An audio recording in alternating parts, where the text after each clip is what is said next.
Hi students, మనం ఈరోజు క్లాస్లో హ్యాజ్ హ్యావ్ హ్యాడ్లను ఎలా ఉపయోగించాలి, పర్సన్స్ పక్కన ఎలా ఉపయోగించాలో నేర్చుకుందాం.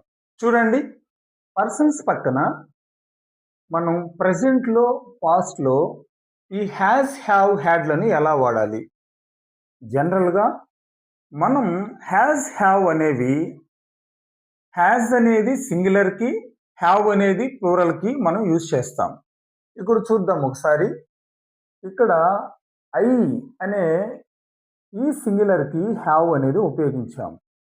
అలాగే వి అంటే ఇది ప్లూరల్ ఫామ్ కాబట్టి హ్యావ్ ఉపయోగించాం. యు అనేది ప్లూరల్ కాబట్టి సింగులర్ ప్లూరల్ అదే అవుతుంది కాబట్టి హ్యావ్ ఉపయోగించాం.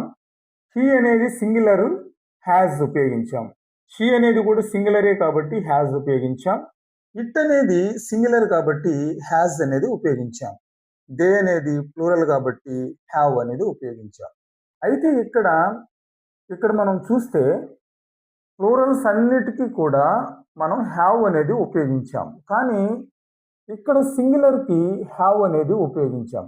కానీ దీన్ని ఎలా గుర్తుపెట్టుకోవాలి అనేది మనం ఒకసారి అబ్జర్వ్ చేసినట్లయితే, జనరల్గా సింగులర్కి ఏమో హ్యాజ్, ప్లూరల్కి ఏమో హ్యావ్ అనేది ఉపయోగించాం. ఇప్పుడు మనం దీన్ని కొంచెం లాజికల్గా గుర్తుపెట్టుకున్నాం. ఎలా గుర్తుపెట్టుకున్నామంటే, ఐ అనేది సింగులరే కానీ ఐ అనేది ఒక 100 మందితో సమానం అనేది గుర్తుపెట్టుకోండి. ఐ అంటే 100 మందితో సమానం. అంటే 100 మంది అంటే ఏంటి? ప్లూరల్ ఫామే కదా. సో కాబట్టి ప్లూరల్కి ఏం రావాలి? హ్యావ్ రావాలి. సింగులర్కి ఏమో హ్యాజ్ వస్తుంది, ప్లూరల్కి ఏమో హ్యావ్ వస్తుంది. కాబట్టి మనం అలా గుర్తుపెట్టుకోవాలి. సో ఇలా గుర్తుపెట్టుకున్నట్లయితే మనం ఎలాంటి కన్ఫ్యూజన్ లేకుండా హ్యాజ్ హ్యావ్లను మనం ఈజీగా రాసేయచ్చు. అలాగే పాస్ట్ టెన్స్లో చూడండి, ఏ పర్సన్ వచ్చినా అది సింగులరా ప్లూరల్లా ఏదైనా సరే పర్సన్స్ కానీ వచ్చినప్పుడు మనం అన్నిటికీ కూడా హ్యాడే ఉపయోగిస్తాం. చూడండి, I had, we had, you had, he had, she had, it had, they had.